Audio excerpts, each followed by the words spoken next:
I'm just about to open Twitch as well.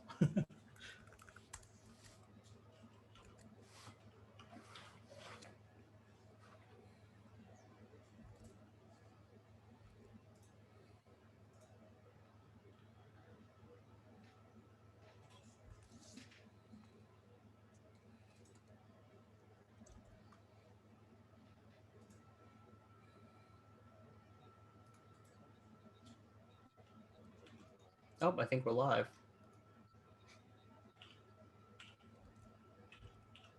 Awesome. Let's be live. All right, I'm leaving it to you two then to check to make sure it's live, because we're so live right now. I see it. What, is YouTube live as well? Is that a thing? Yeah, but I haven't figured out how to do dual streaming with Ob Studio.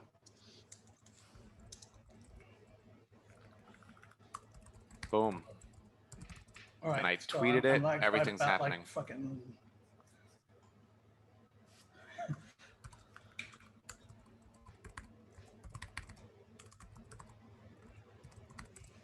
You've tweeted it? Yeah, I did. Oh, fuck, I don't have my phone with me.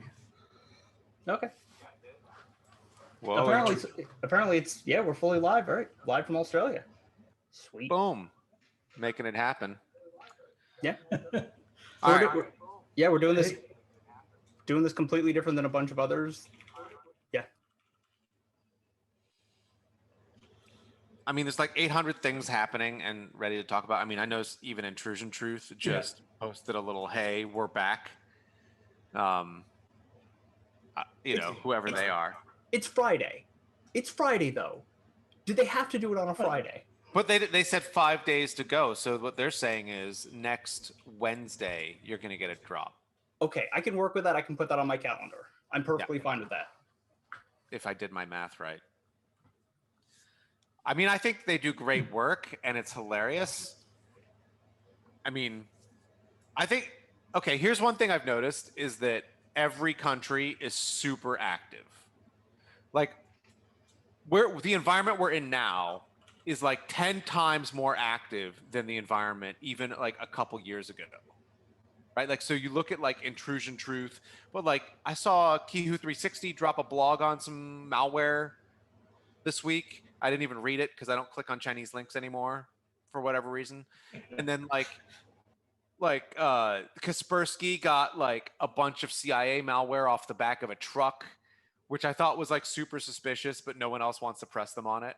Right? Like it's very weird. Well, okay.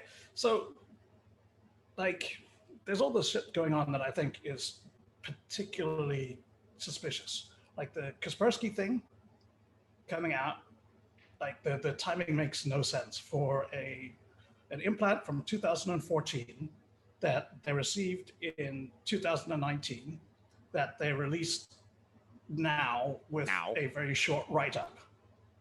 It's not even like they needed the extra time because they had to go deeper. They released it now. Like, they weren't like... Hold on. They released it now publicly. It's entirely possible they had it in private reporting, and it's entirely possible it went out to their customers years ago, and they pulled it out to put out like a global view of things. Like, I think one of their customers probably sent it into them. That's possible too. I mean, yeah. But you would want to if you're one of their customers, right? So I think, I mean, okay, so I've spent a lot of time lately with people who don't believe in persistent engagement and defend forward, and I'm like, just this is what people are doing. Right? And I think what they don't want to say is a key part of defend forward is whatever your native like industry defense framework is. So for Russia, it's Kaspersky, right? For the United States, it's a bunch of different companies, but I guess it's VirusTotal, right? Like that's the main base. I don't even know how to look at this space. You know what I'm saying? Like, what do you do if you're Japan? Hand it over to, I guess, what's that one Japanese antivirus company? F-Micro. No. Isn't it? No. It starts with a T. I mean, even outside of like, even outside of like specific entities, like I was thinking of Europe.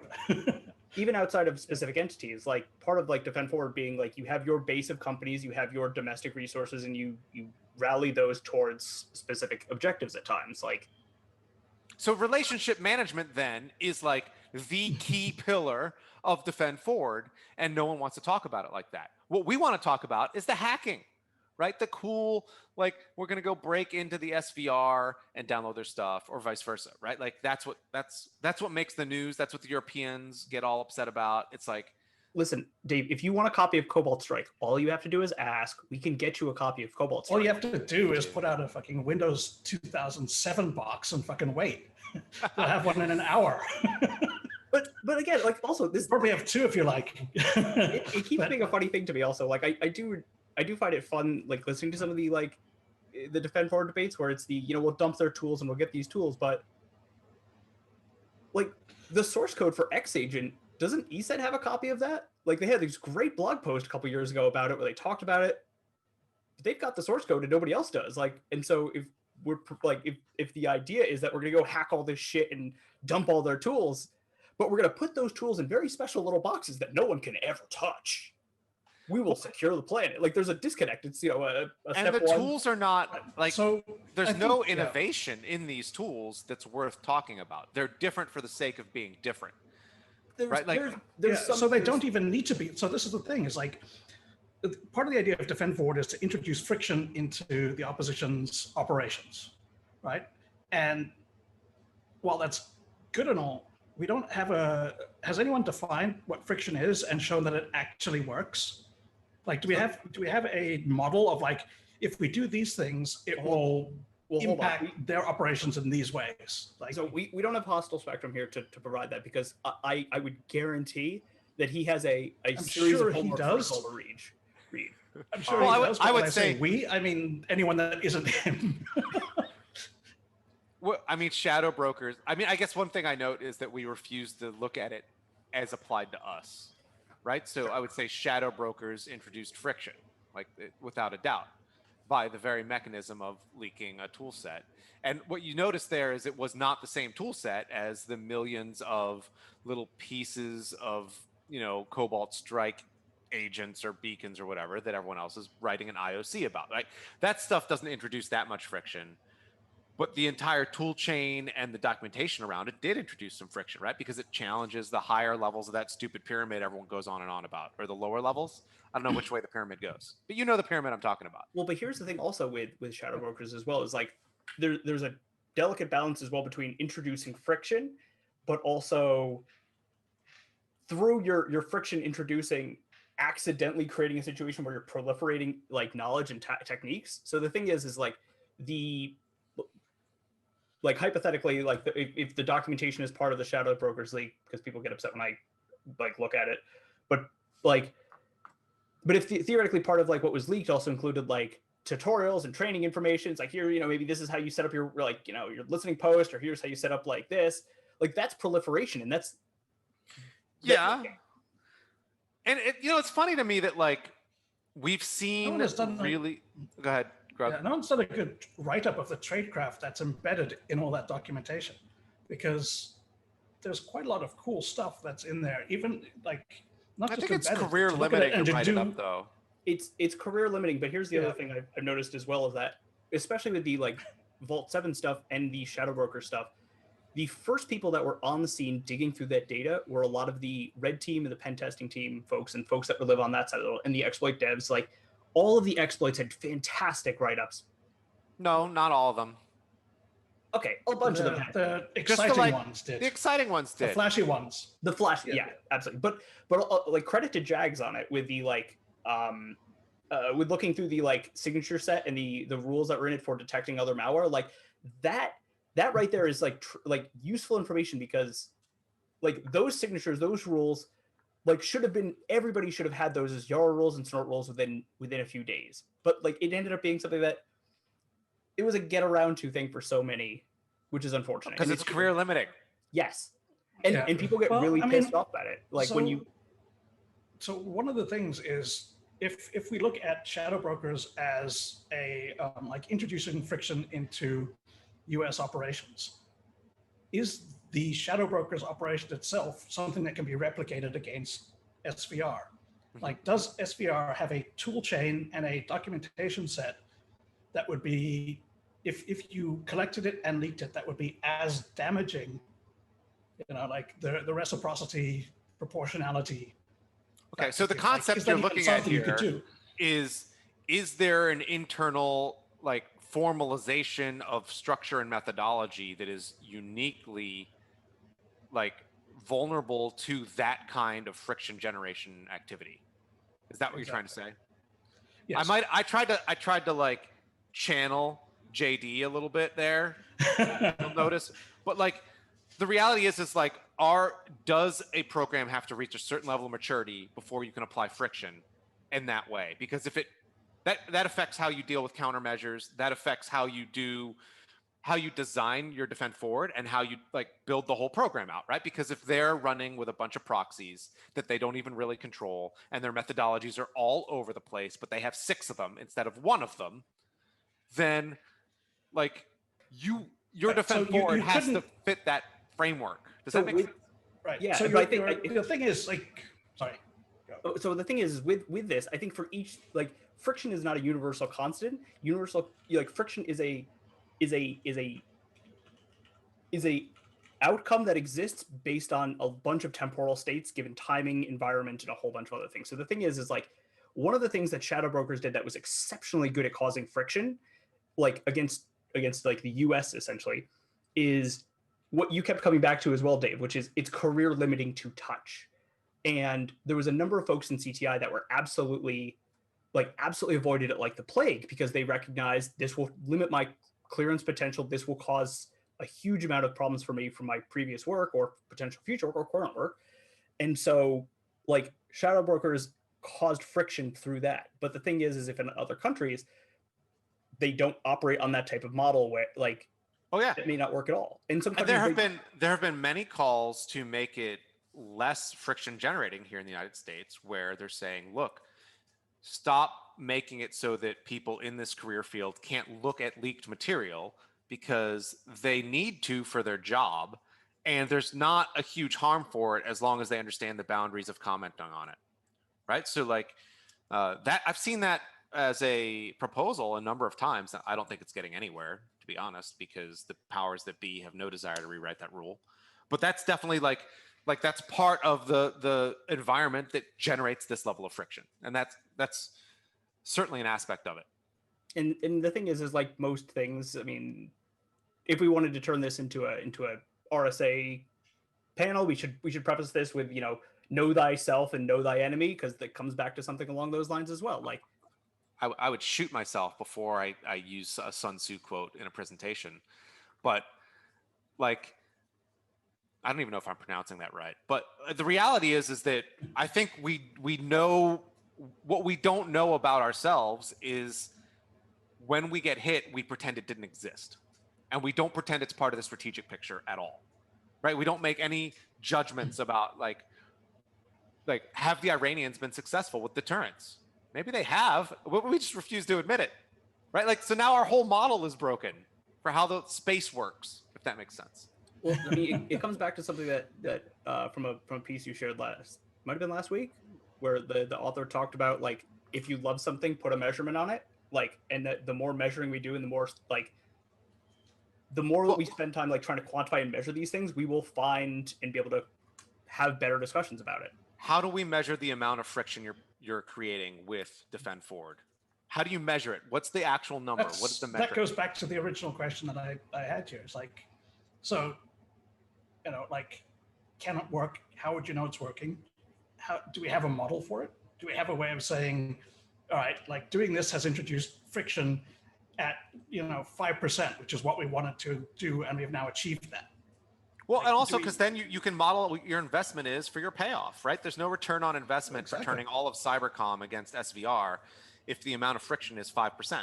Or, I mean, if you even wanted to take it to a dollar amount, theoretically, I feel like, especially when we start measuring it as well, there will be a lot of things that we discover that are very uncomfortable. Like, if, for example, one of the measurements that was trying to be measured out was like the total cost of just cyber damage per year.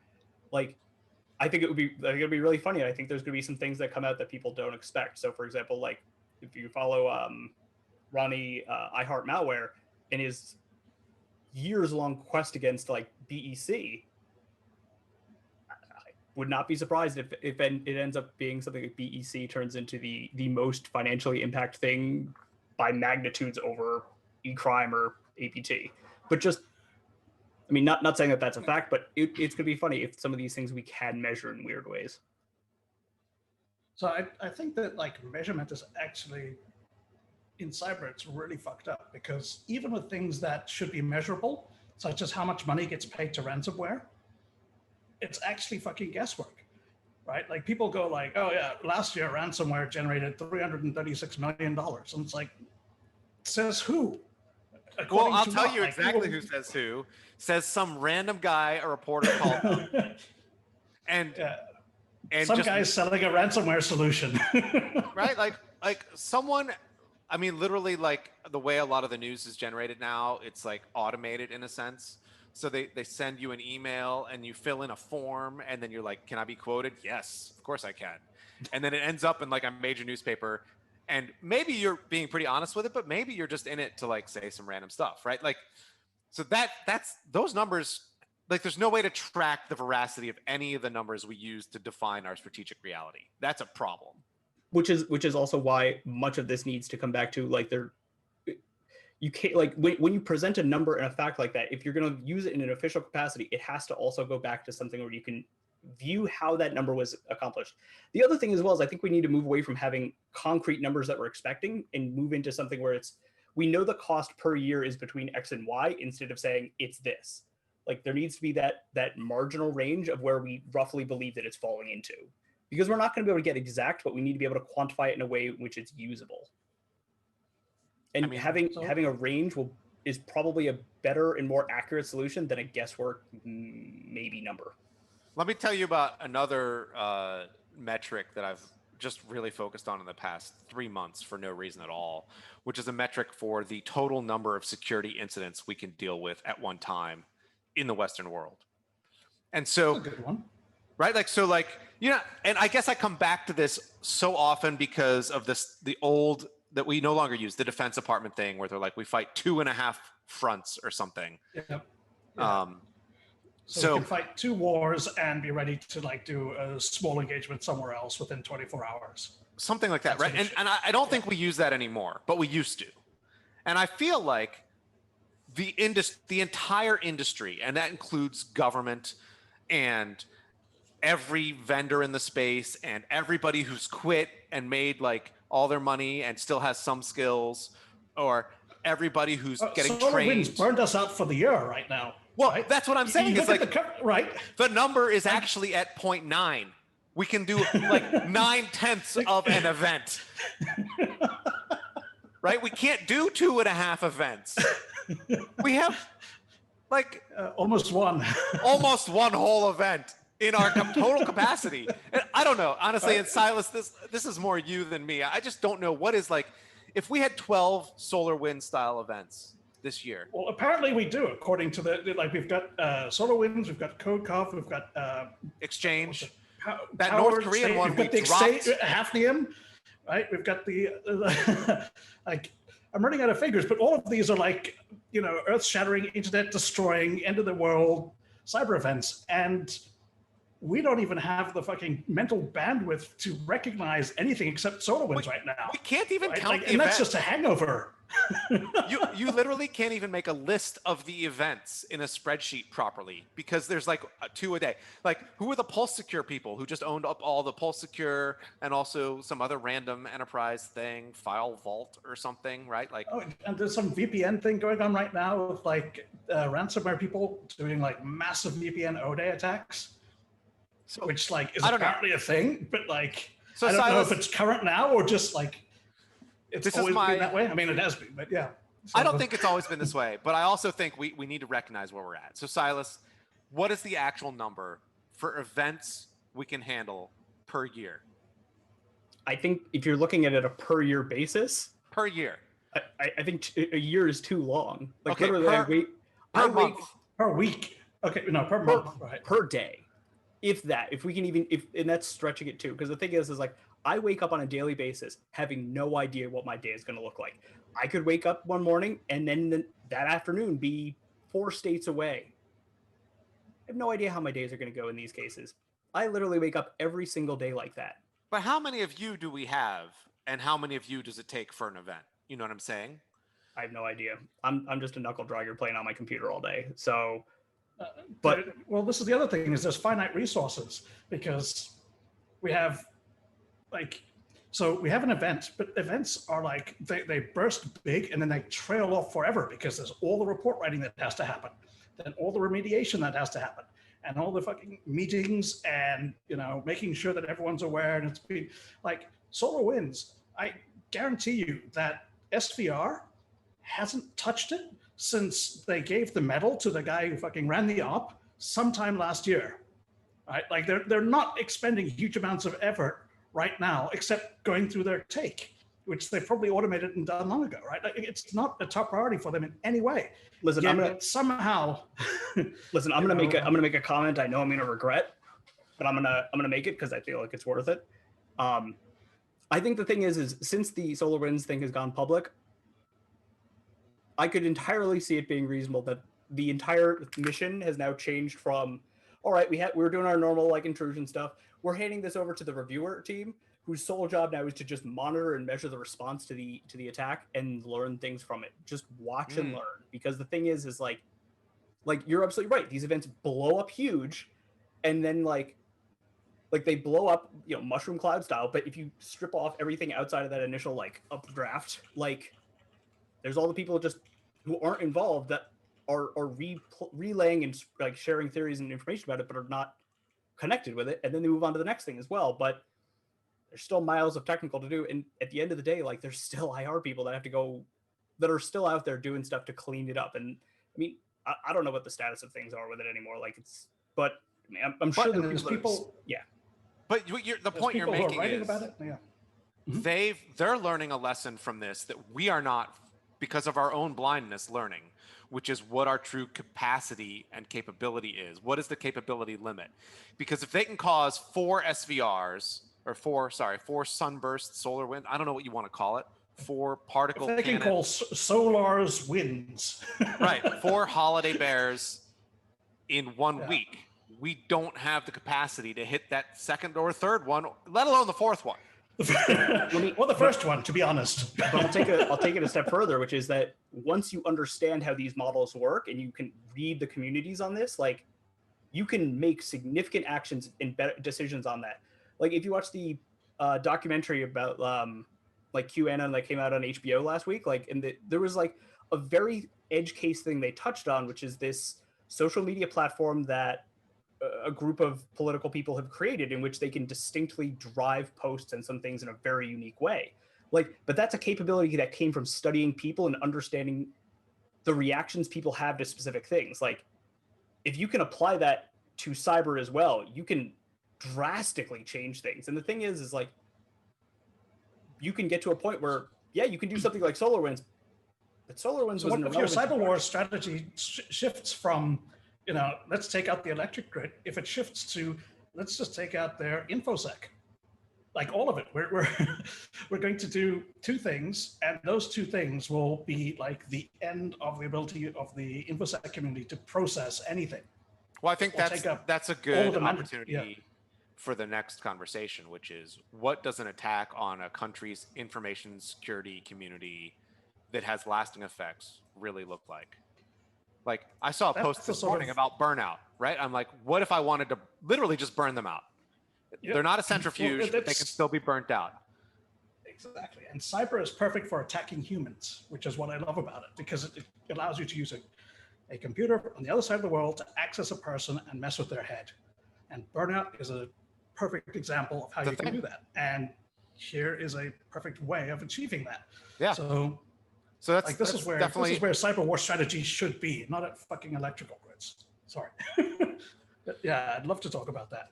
All right, next conversation. Let's do that. Thank you so much for bringing us together, Silas. Grud. Yeah, I think as well, what we should probably have folks do as well is suggest topics as well. So people that are on the stream, what do you want us to talk about? Suggest guest speakers as well. True. Yes. Sorry for the mantle. Also, it's just the 3 of us today. Yep. If there's people out there that want to be on the fire hot seat, getting pegged with questions, let us know. Yeah, DM the and don't forget to hit like and subscribe and smash the bell and leave a comment. All the other things. Yeah. Leave a comment. Yeah. All right, I'm smashing the like stop streaming just to end It's on all that. around here. There's a link